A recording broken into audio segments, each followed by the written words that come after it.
سبق نمبر 174 سورہ یونس کا رکوع نمبر 5 آیت نمبر 41 تا 53۔ قرآن مجید کی تلاوت حرفی لفظی اور با محاورہ ترجمہ بما تشریح حافظ محمد قاسم خان کی آواز میں۔ بسم اللہ الرحمن الرحیم وَإِن كَذَّبُوكَ فَقُل لِّي عَمَلِي وَلَكُمْ عَمَلُكُمْ أَنتُمْ بَرِيئُونَ مِمَّا أَعْمَلُ وَأَنَا بَرِيءٌ مِّمَّا تَعْمَلُونَ۔ وَإِن اور اگر کذبوک جھٹلائیں وہ آپ کو، فقل تو آپ کہہ دیں، لی میرے لیے، عملی میرے عمل ہیں، وَلَکُمْ اور تمہارے لیے، عملکم تمہارے عمل ہیں، انتم تم بریئون بری ہو، مما اس سے جو اعملو میں کرتا ہوں، وَأَنَا بَرِيءٌ اور میں بری ہوں، مما اس سے جو تعملون تم کرتے ہو۔ پوری آیت۔ اور اگر وہ آپ کو جھٹلائیں تو آپ کہہ دیں، میرے لیے میرے عمل ہیں اور تمہارے لیے تمہارے عمل ہیں، میرے کیے پر تم جواب دہ نہیں اور تمہارے کیے پر میں جواب دہ نہیں۔ وَمِنْهُمْ مَنْ يَسْتَمِعُ إِلَيْكَ أَفَأَنْتَ تُسْمِعُ الصُّمَّ وَلَوْ كَانُوا لَا يَعْقِلُونَ۔ وَمِنْهُمْ اور ان میں سے، من وہ جو، یستمعون کان لگاتے ہیں، الیک آپ کی طرف، افانت تو کیا آپ،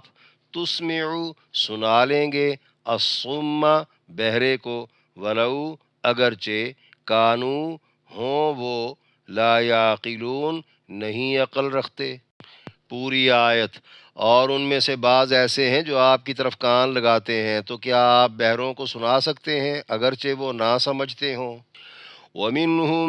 مَنْ يَنْظُرُ إِلَيْكَ أَفَأَنْتَ تَهْدِي الْعُمْيَ وَلَوْ كَانُوا لَا يُبْصِرُونَ۔ وَمِنْهُمْ اور ان میں سے، من وہ جو، ینظر دیکھتے ہیں، الیک آپ کی طرف، افانت تو کیا آپ، تہدی راستہ دکھا لیں گے، العمی اندھے کو، ولو اگرچہ، کانو ہوں وہ، لا یبصرون نہیں دیکھتے۔ پوری آیت۔ اور ان میں سے بعض ایسے ہیں جو آپ کی طرف دیکھتے ہیں، تو کیا آپ اندھوں کو راستہ دکھا سکتے ہیں اگرچہ وہ نہ دیکھتے ہوں۔ ان اللہ لا یظلم الناس شیئا ولکن الناس انفسهم یظلمون۔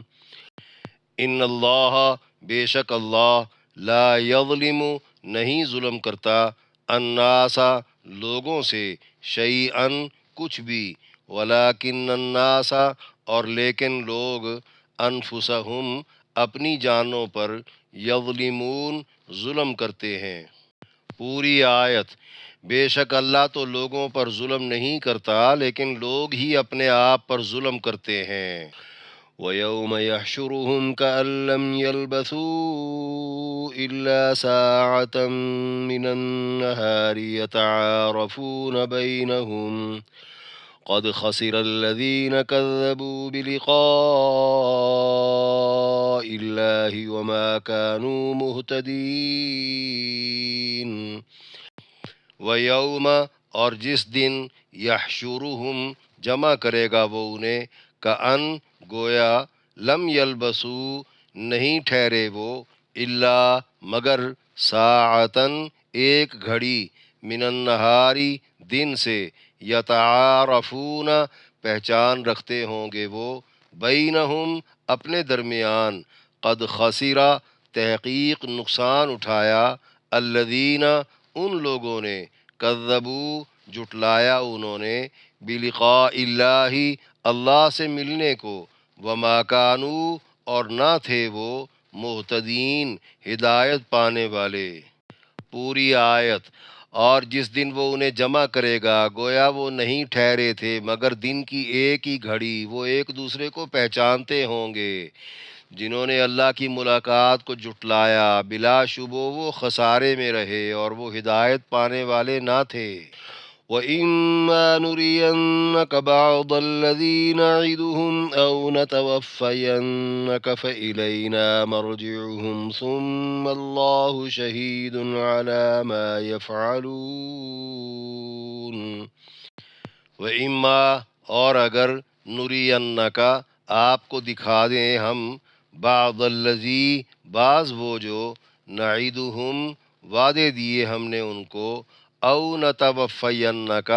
یا ہم اٹھا لیں آپ کو، فإلینا تو ہماری طرف، مرجعہم لوٹنا ہے ان کو، ثم اللہ شہید پھر اللہ گواہ ہے، علی ما اوپر اس کے جو یفعلون وہ کرتے ہیں۔ پوری آیت۔ اور اگر ہم ان وعدوں میں سے کوئی چیز آپ کو دکھا دیں جو ہم انہیں دے رہے ہیں، یا ہم آپ کو وفات دے دیں، تب بھی آنا تو انہوں نے ہماری طرف ہی ہے، پھر اللہ ان پر گواہ ہے ہی جو وہ کر رہے ہیں۔ وَلِكُلِّ أُمَّةٍ رَّسُولٌ فَإِذَا جَاءَ رَسُولُهُمْ قُضِيَ بَيْنَهُم بِالْقِسْطِ وَهُمْ لَا يُظْلَمُونَ۔ وَلِكُلِّ أُمَّةٍ رَّسُولٌ اور ہر امت کے لیے رسول ہے، فَإِذَا پھر جب جاء آ جاتا ہے، رسولہم ان کا رسول، قُضِیَ تو فیصلہ کر دیا جاتا ہے، بینہم ان کے درمیان، بالقسط عدل کے ساتھ، وہم اور وہ، لا یظلمون نہیں ظلم کیے جاتے۔ پوری آیت۔ اور ہر امت کا ایک رسول ہے، جب ان کا رسول آن پہنچتا ہے تو ان کے درمیان عدل کے مطابق فیصلہ کر دیا جاتا ہے اور ان پر ظلم نہیں کیا جاتا۔ وَيَقُولُونَ مَتَىٰ هَٰذَا الْوَعْدُ إِن كُنتُمْ صَادِقِينَ۔ وَيَقُولُونَ اور وہ کہتے ہیں، مَتَىٰ کب ہے، هَٰذَا الْوَعْدُ یہ وعدہ، ان کنتم اگر ہو تم، صادقین سچ بولنے والے۔ پوری آیت۔ اور وہ کہتے ہیں یہ وعدہ کب کا ہے اگر تم سچ بولتے ہو۔ قُل لَّا أَمْلِكُ لِنَفْسِي ضَرًّا وَلَا نَفْعًا إِلَّا مَا شَاءَ اللَّهُ لِكُلِّ أُمَّةٍ أَجَلٌ إِذَا جَاءَ أَجَلُهُمْ فَلَا يَسْتَأْخِرُونَ سَاعَةً وَلَا يَسْتَقْدِمُونَ۔ قل آپ کہہ دیں، لا املک میں مالک نہیں ہوں، لنفسی اپنی جان کے لیے، ضرًا کسی نقصان کا، ولا نفعا اور نہ کسی نفع کا، الا مگر، ما شاء اللہ وہ جو چاہے اللہ، لکل امت ہر امت کے لیے، اجل ایک مدت ہے، اذا جب، جاء آ جائے، اجلہم ان کی مدت، فلا یستأخرون تو نہ مؤخر کر سکیں گے وہ، ساعتن ایک گھڑی، ولا یستقدمون اور نہ وہ مقدم کر سکیں گے۔ پوری آیت۔ آپ کہہ دیں میں تو اپنی جان کے برے بھلے کا بھی مالک نہیں ہوں مگر جو اللہ چاہے، ہر امت کا وقت مقرر ہے، پھر جب ان کا وقت آئے گا تو وہ ایک گھڑی بھی مؤخر نہیں کر سکیں گے اور نہ ہی جلدی کر سکتے ہیں۔ قُلْ أَرَأَيْتُمْ إِنْ أَتَاكُمْ عَذَابُهُ بَيَاتًا أَوْ نَهَارًا مَاذَا يَسْتَعْجِلُ مِنْهُ الْمُجْرِمُونَ۔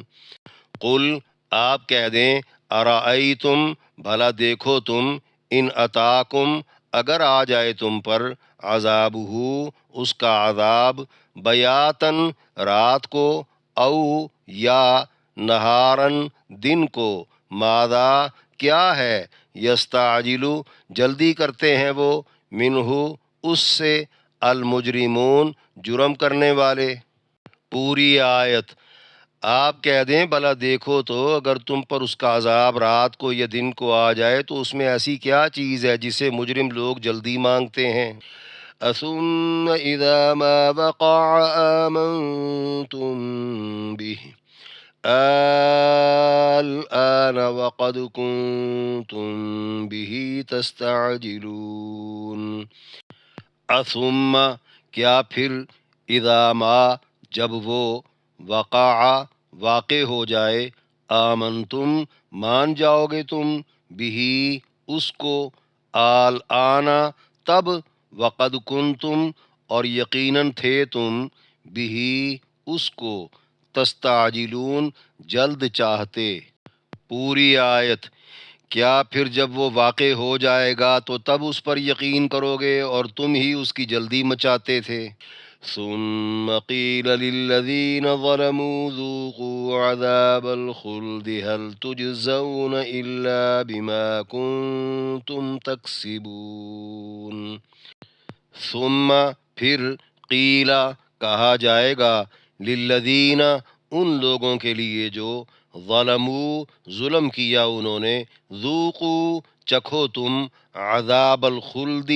عذاب ہمیشگی والا حل کیا تجزون بدلہ دیے جاتے تم الا مگر بما اس کا جو کنتم تھے تم تکسبون کماتے پوری آیت پھر ظالم لوگوں سے کہا جائے گا تم ہمیشگی کا عذاب چکھتے رہو تمہیں تو انہی کاموں کا بدلہ دیا جا رہا ہے جو تم کماتے رہے ہو وَيَسْتَنبِئُونَكَ أَحَقٌّ هُوَ قُلْ إِي وَرَبِّي إِنَّهُ لَحَقٌّ وَمَا أَنْتُمْ بِمُعْجِزِينَ وَيَسْتَنبِئُونَكَ اور وہ آپ سے پوچھتے ہیں احق کیا سچ ہے ہوا وہ قل آپ کہہ دیں ای جی ہاں وربی میرے رب کی قسم انہ لحق بے شک وہ سچ ہے وما انتم اور نہیں ہو تم بمعجزین عاجز کرنے والے پوری آیت اور وہ آپ سے پوچھتے ہیں کیا یہ واقعی سچ ہے آپ کہہ دیں جی ہاں مجھے میرے پروردگار کی قسم یہ بالکل سچ ہے اور تم عاجز نہیں کر سکتے سورہ یونس کے 5ویں رکوع میں درج 13 آیات کی تشریح آیت نمبر 41 وَإِن كَذَّبُوكَ وَأَنَا بَرِيءٌ مِّمَّا تَعْمَلُونَ تک فرمایا اور اگر وہ آپ کو جھٹلائیں تو آپ کہہ دیں میرے لیے میرے عمل ہیں اور تمہارے لیے تمہارے عمل ہیں میرے کیے پر تم جواب دے نہیں اور تمہارے کیے پر میں جواب دے نہیں یعنی لوگوں کو بار بار کی دعوت اور دلیل دے کر بھی دیکھ لیا ہو اور سمجھانے بجھانے میں بھی اخیر کر دی ہو پھر بھی لوگ آپ علیہ السلام کی برحق نبوت کو یا آپ کی باتوں کو جھٹلانے سے باز نہیں آتے تو یہ والا جواب دے کر ان کے ساتھ سلسلہ گفتگو منقطع کر لیا جائے بقول مفسرین جب تک اتمام حجت نہ ہو جائے جو کہ پیغمبر کی طرف سے ہو چکی تھی تب تک ایک سے دوسرے کی جواب طلبی باقی رہتی ہے آیت کی مراد یہ ہے اگر پیغمبر کی زبانی اللہ کا کہا مان لیا جائے تو ذمہ داری پیغمبر لے لیں گے اور اگر لوگ اللہ اور رسول کا کہا نہ مانیں تو ذمہ دار وہ خود ہوں گے آیت نمبر 42 وَمِنْهُمْ مَنْ يَسْتَمِعُونَ إِلَيْكَ وَلَوْ كَانُوا لَا يَعْقِلُونَ تک فرمایا اور ان میں سے بعض ایسے ہیں جو آپ کی طرف کان لگاتے ہیں تو کیا آپ بہروں کو سنا سکتے ہیں اگرچہ وہ نہ سمجھتے ہوں یعنی بظاہر لگتا ہے کہ بڑی توجہ سے بات سن رہے ہیں مگر یہ سماعت ماننے کی نیت سے نہیں ہوتی ایسے لوگوں کو بہرا اوپر سے نہ سمجھ کہا گیا ہے مطلب یہ کہ بہرا اگر سمجھدار ہو تو کسی نہ کسی طریقے سے نفع نقصان معلوم کر لیتا ہے اب جو بہرا بھی ہو اور نہ سمجھ بھی ہو تو اسے کون سنا اور کون سمجھا سکتا ہے آیت نمبر 43 وَمِنْهُمْ مَنْ يَنْظُرُ إِلَيْكَ وَلَوْ كَانُوا لَا يُبْصِرُونَ تک فرمایا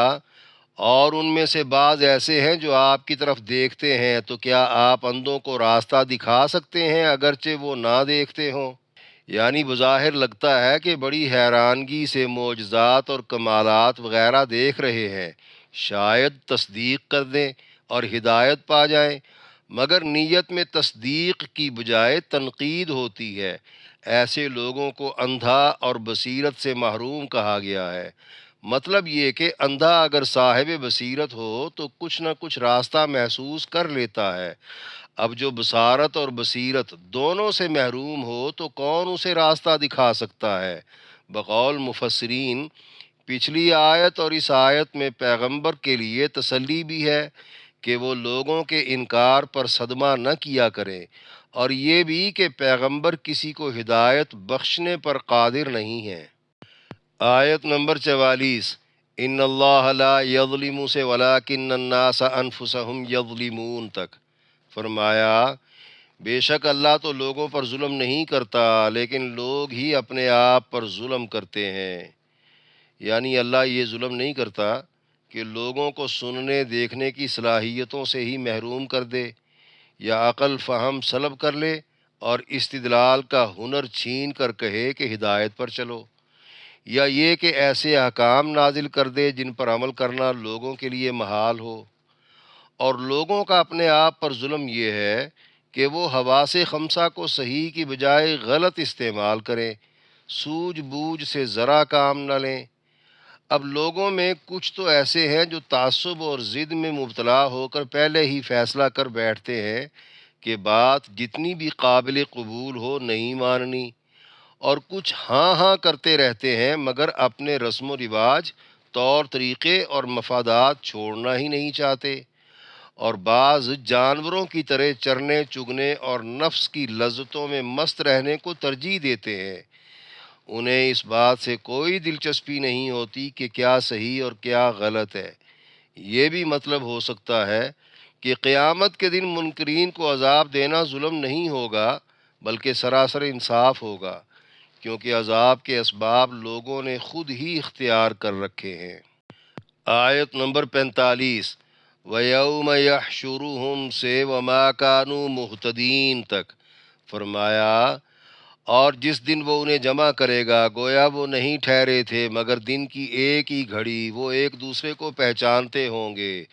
جنہوں نے اللہ کی ملاقات کو جھٹلایا بلا شبہ وہ خسارے میں رہے اور وہ ہدایت پانے والے نہ تھے۔ یعنی میدان محشر کی تکلیف دیکھ کر قبر کی تکلیف کے طویل عرصے کو راحت کی گھڑی کے طور پر یاد کریں گے، یا حسرت کے ساتھ برزخی گزران کی قلت کا ذکر کریں گے، یا حشر کے 50,000 سال والے دن کے مقابلے میں برزخی مدت واقعی تھوڑی لگے گی۔ یہ بھی کہا گیا ہے دنیا کی مدت بھی مراد ہو سکتی ہے۔ بقول مفسرین، گھڑی سے وقت کی مقدار نہیں بلکہ کمی مراد ہے۔ حشر میں لوگ ایک دوسرے کو پہچانتے ہوں گے، ایک دوسرے سے گزری مدت کا دورانیہ پوچھیں گے۔ یہ بھی کہا گیا ہے ہر کوئی دوسرے کو بولے گا تو نے مجھے گمراہ کیا تھا۔ پہچانتے ہوں گے جبھی تو ایک دوسرے کو دیکھ کر بھاگیں گے کہ کہیں کوئی اپنا حق یا نیکی نہ مانگ لے۔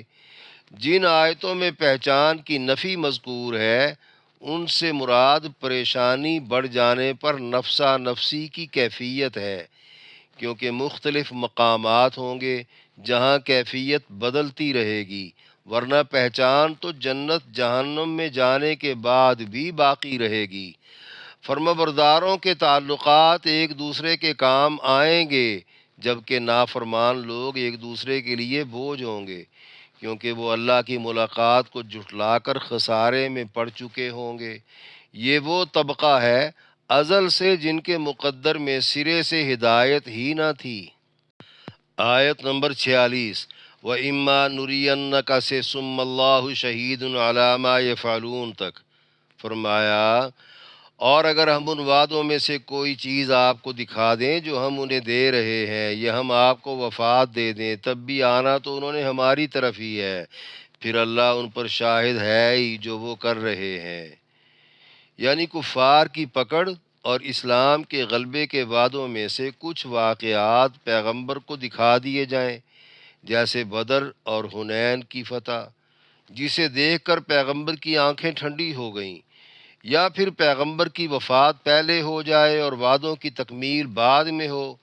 جیسے خلفاء کے دور میں دنیا بھر کے کفار کی مرمت ہو گئی۔ بہرحال کفار نے حشر میں آنا بھی تو ہے، وہاں مکمل پکڑ بھی یقینی ہے، اور پکڑ کو لازم کرنے والے کاموں پر گواہ بھی اللہ خود ہے۔ بعض نے یوں بھی تفسیر کی ہے، کفار پر عذاب کا قدر وعدہ پیغمبر کی زندگی میں پہنچ جائے یا کسی مصلحت کے تحت پیغمبر کے دنیا سے چلے جانے کے بعد پہنچے یا نہ بھی پہنچے، یہ سب اللہ کی مرضی پر منحصر ہے۔ بہرکیف آخرت کا عذاب کہیں نہیں گیا، جبکہ کفار کی بدعمالیوں کا خود اللہ گواہ بھی ہے، کسی اور کی گواہی کا محتاج بھی نہیں۔ آیت نمبر 47 وَلِكُلِّ أُمَّةٍ رَسُولٌ سے وَهُمْ لَا يُظْلَمُونَ تک فرمایا، اور ہر امت کا ایک رسول ہے، جب ان کا رسول آن پہنچتا ہے تو ان کے درمیان عدل کے مطابق فیصلہ کر دیا جاتا ہے اور ان پر ظلم نہیں کیا جاتا۔ یعنی ہر گروہ میں رسول بھیج کر پہلے حجت پوری کی جاتی ہے تاکہ کوئی لا علمی کا عذر نہ کر سکے، اس کے بعد پکڑا جاتا ہے، فیصلہ بھی عدل پر ہوتا ہے۔ دوبارہ تاکید ہے، کسی پر ظلم نہیں کیا جاتا کہ سمجھائے یا کفر کیے بغیر دنیا میں ہلاک کر دیا جائے،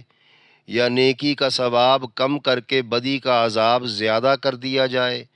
بعض نے کہا یہ حشر کا منظر ہے،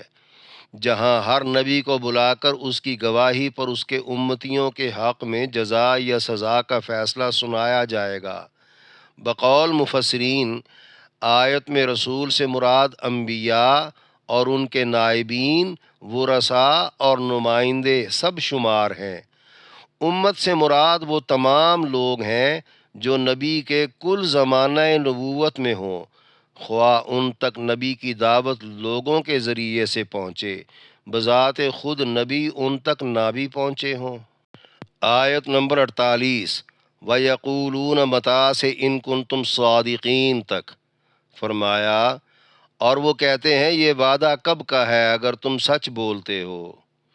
یعنی جس عذاب کا وعدہ اور ڈراوا دیا جا رہا ہے وہ ابھی تک اگر نہیں آیا تو اس کا مطلب ہے ڈراوا دینے والے سچے لوگ نہیں ہیں، یہ کہنا تھا نبوت کے منکرین کا۔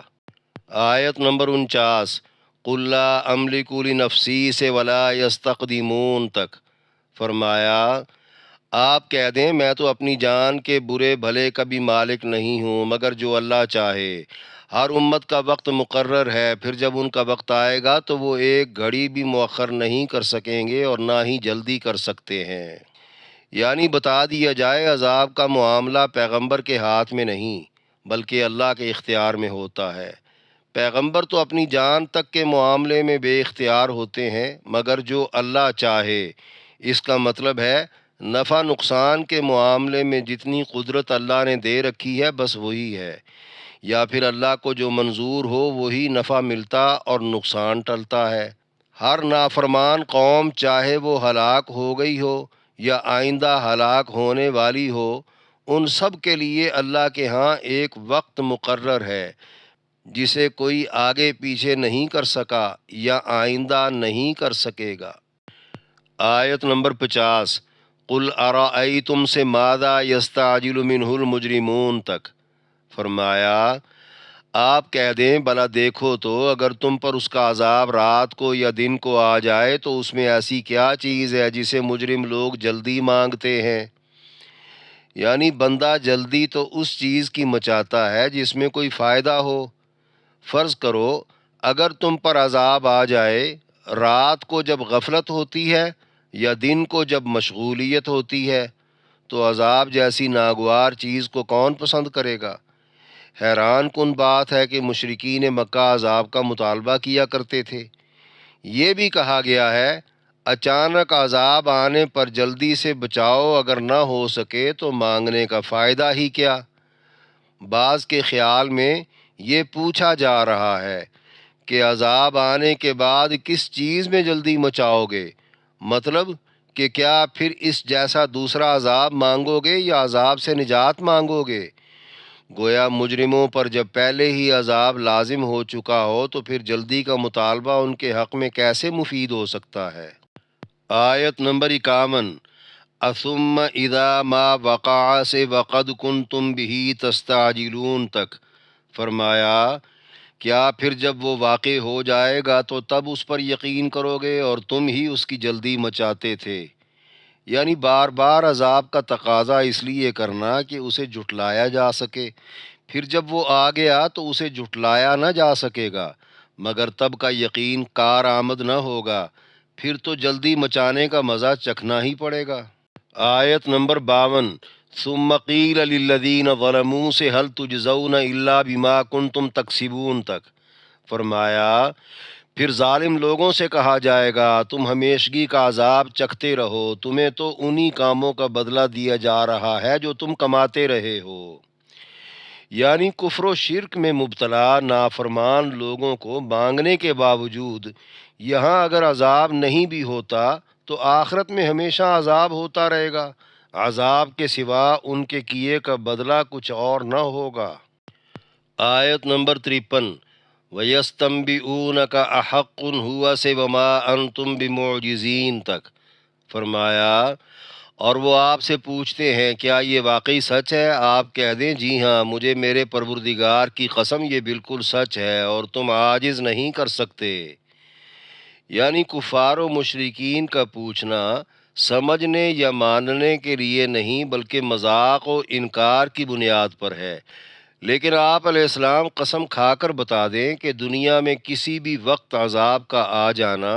یا مرنے کے بعد پہلے کی طرح دوبارہ زندہ ہونا اور پھر عذاب میں جھونک دیا جانا بالکل سچی بات ہے۔ کوئی بھی مجرم چھوٹ نہیں سکے گا یا بھاگ نہیں سکے گا یا پھر عذاب مؤخر اور معطل نہیں کر سکے گا۔